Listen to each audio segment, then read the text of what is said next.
and the whistleblower that I've decided to present on is Cynthia. Most of us know about the huge accounting fraud that took place at WorldCom, where accountants were asked to move operating expenses to the balance sheet as capital expenditures. This took place over a 6-quarter period of time to increase profits, to show more profitability when they were actually should have been reporting a loss. So Cynthia Cooper was an internal auditor at WorldCom, and she first suspected fraud when she talked to a fellow employee, Mr. Stuka. He came into her office and was concerned because $400,000 that he had set aside to cover people who hadn't paid their bills, Mr. Sullivan, who was Cynthia Cooper's supervisor, was taking from him to increase profits for the quarter.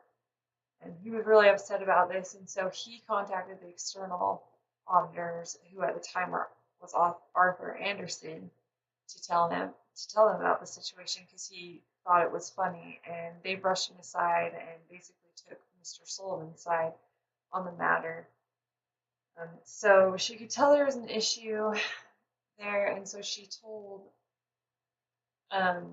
Mr. Morse, who was on her audit team, to go dig and see what he could find, if he could find any more errors or fraudulent entries.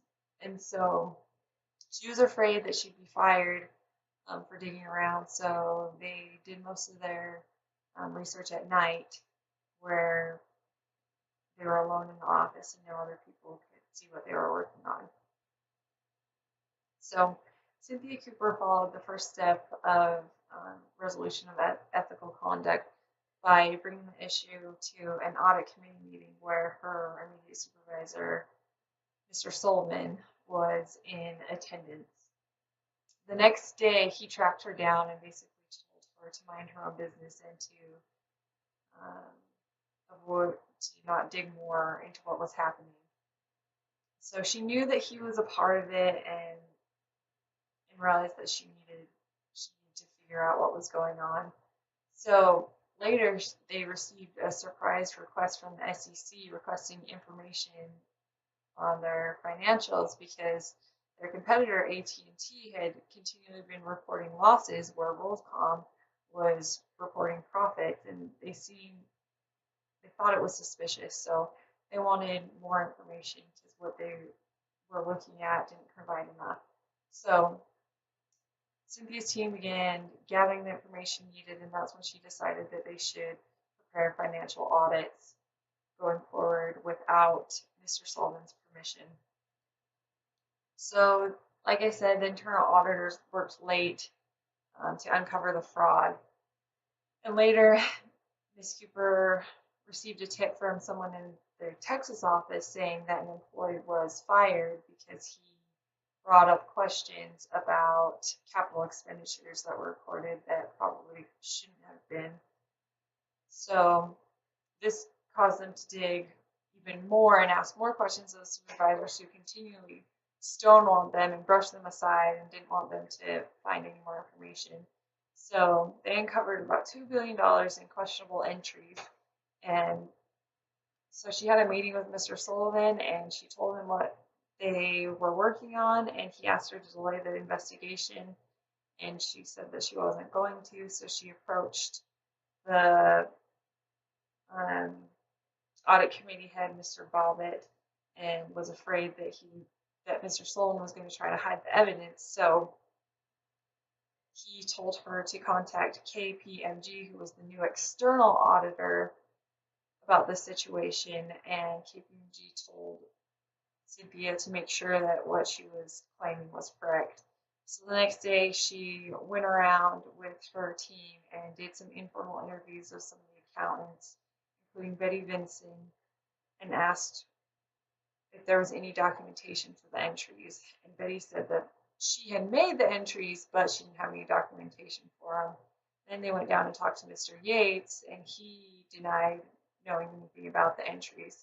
So they went to Mr. Sullivan, and he's like, give me more time, I can explain. And they gave him the weekend, and he still couldn't come up with a good explanation. So Mr. Sullivan was asked to resign, but he wouldn't, so he was fired.